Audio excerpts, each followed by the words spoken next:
carefully. Fool me twice, I'm your enemy. I'm your enemy. Run, you better run. Vendetta, run, you better. Vendetta.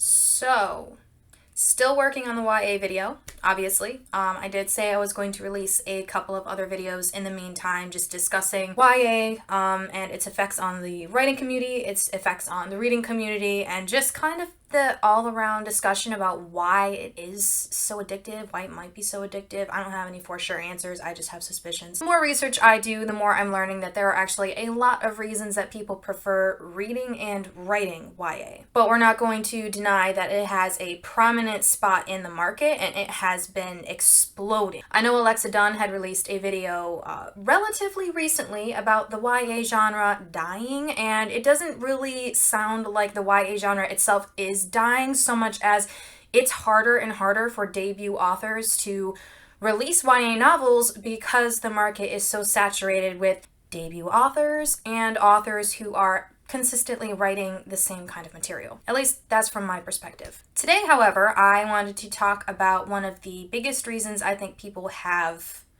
a problem with the YA genre, and that would be the booktube community. I did kind of want to get into the discussion about the booktube community a little bit. I did release the compilation Booktube is Problematic videos earlier this year discussing death of the author, cancel culture, kind of diving into that stuff. But the more I am like learning about YA, the more I'm discovering like there is this sort of rift between literary readers and readers who just want to read for entertainment. They want to read something that's easy. Writers like writing YA because they can just get straight into the story. They can get into the character development without having to go overboard with research, too much world building. For the most part, they can just dive right into the story, and the stories are pretty easy to read. They are also easy to write. There does seem to be like this little bit of rift in the communities. I'm noticing literary readers who read because they want to be smarter, they want to write quality works, they have, huge respect for the classics and where they've come from. And then you have like the readers that just want to read for entertainment. They just want to read kind of like just watching a movie. You don't want to really have to think about it too much. You just kind of want to enjoy it. You want to relax. I understand both sides. I used to be really against the entertainment factor, trying to be more challenged when it comes to literary stuff. Granted, I hadn't learned as much about story development or character development at that time, so I was able to kind of dive into YA, and I was just starting to like nitpick and criticize, but I was still for the most part able to just kind of suck myself into the story and enjoy it for what it was. But I was very against the smut. I was very against a lot of the more carnal that don't really have too much story development or character development or world building.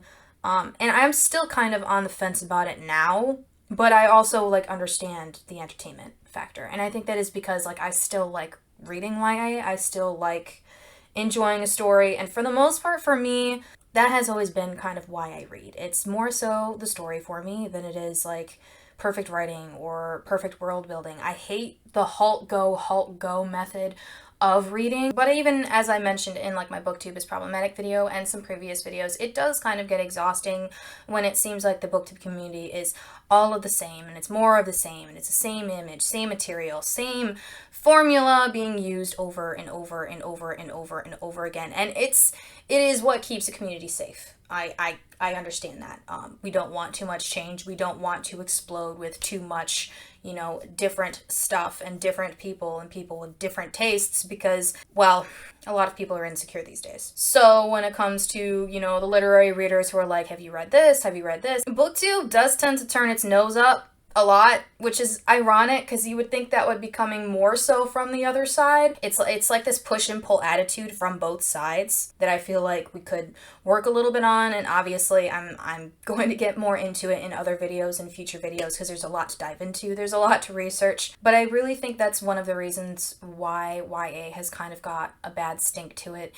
It's not just that adults are reading so much YA and sucking it up and influencing the genre. Communities like Booktube, like BookTok, like Bookstagram, are heavily saturated with YA, and it not only like shuts out the other communities, but it has a huge influence when it comes to the market because of the amount of consumerism. Booktubers are notorious for doing like the book hauls. They show off their pretty libraries, perfect bookcases. I just straightened mine. And there's nothing wrong with it. I enjoy the aesthetic. I enjoy the look of it. I'm tempted to rearrange my setup so that it looks nice like that, but I kind of want to do my own thing. But because of the amount of YA it is promoting, I feel like the market is also producing a lot, and it's kind of being saturated with it. I can understand if other communities might feel like they are shut out because Booktube can be kind of cliquey, because they don't really like the challenging works, because they're on the defensive, because literary readers have stuck up the nose for so long and been like, well, that's not real reading because it's not so challenging, that's children's literature.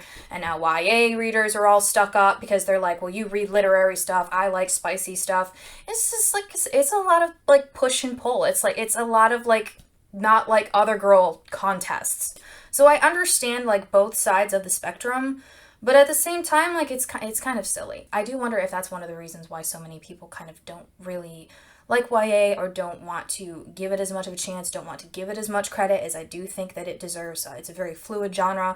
There's a lot that you can do with it, but I feel like Booktube has kind of tainted the reputation a little bit. Now, consumerism is a problem because, as we all know, whatever sells, more is produced. So writers are being, pressed to produce more and more and more because that's what people want. That's what people are buying. That's what's trending. It's easier to digest. It's easier to read. It's easy to blow through. When you're reading it, you can practically skim through it because it's fluff content. I do think that like your brain does tend to get lazy over time if it isn't challenged enough, and if it isn't looking for enough material to grow. It's not only just going to get bored, but it's going to kind of stagnate. But this has been affecting the market. And while I'm not going to say that adult book sales have not been as big, I don't think they have garnered as much attention as YA, and I think that it is kind of a concern for adult writers, whether they write fiction or nonfiction. I think it is a concern because the market is mostly for YA because of its appeal to BookTube and BookTok. And I think that it's starting to feel like the only way to really stand out is if you're advertising that it's spicy, which is another contest that, I kind of wanted to dive into a little bit in the upcoming video. There is a lot of like promotion when it comes to, reading spicy literature. I kind of touched on this on last week's video a little bit.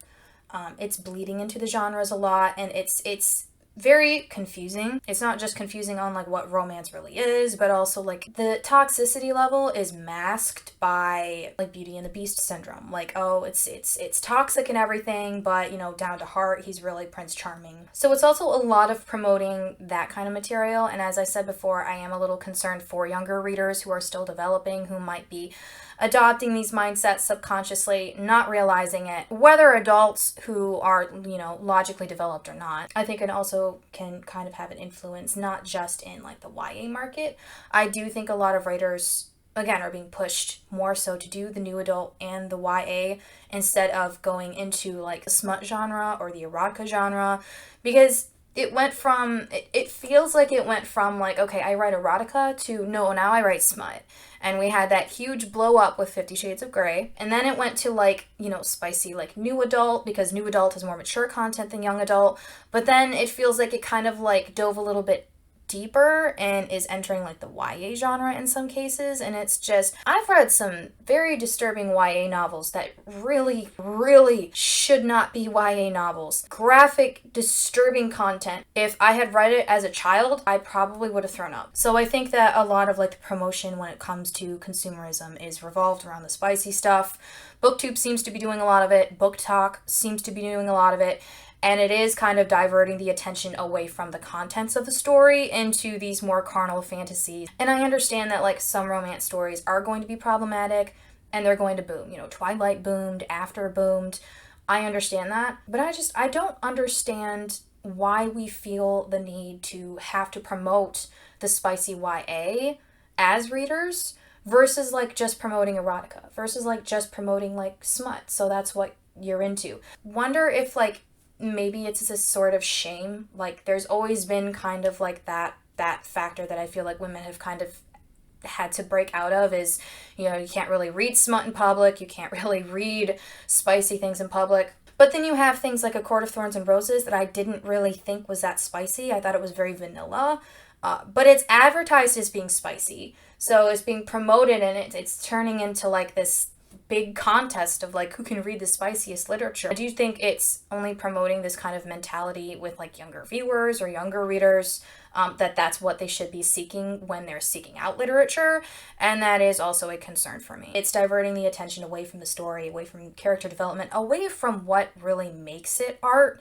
I'm not going to say that like smut isn't an art form, because it absolutely is. All writing is.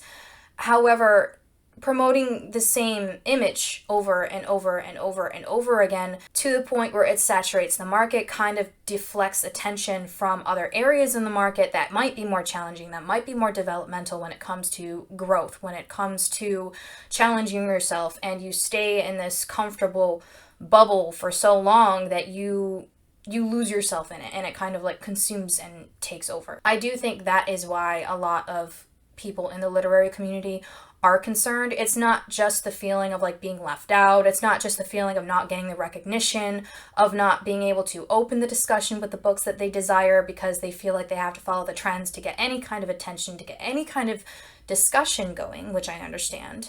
But it's also the effect that it is having on the market. These days, it feels like writers are more so being pushed to write stuff faster and easier to consume, things that don't take a lot of brain power. And this mentality has taken over the booktube community.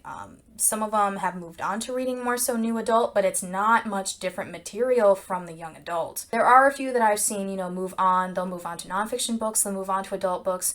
I think it's great to see. I think it is a stage in life that we should be allowed to accept, and we should be okay with ourselves to accept. If you have a large booktube audience that mostly reads YA, you can kind of get caught up in this trap as well. By consistently promoting the same kind of material, it can be difficult to break out of that phase. When you've already built an audience and you've built a demographic that this old material appeals to, it can be harder to kind of like grow out of that phase and feel like you can actually challenge yourself, because your viewers want more of the same, and you have more viewers coming on the scene who are just discovering this. But I had seen like several videos from booktubers, I think a few years ago even, openly expressing how tired they feel about promoting the same material, how tired they feel being stuck reading the YA genre, even to the point where like they've lost the love of reading. I don't just think that this is due to YA, I think it is also because of the expectations from their audiences on YouTube, giving them pressure to read more, to read faster,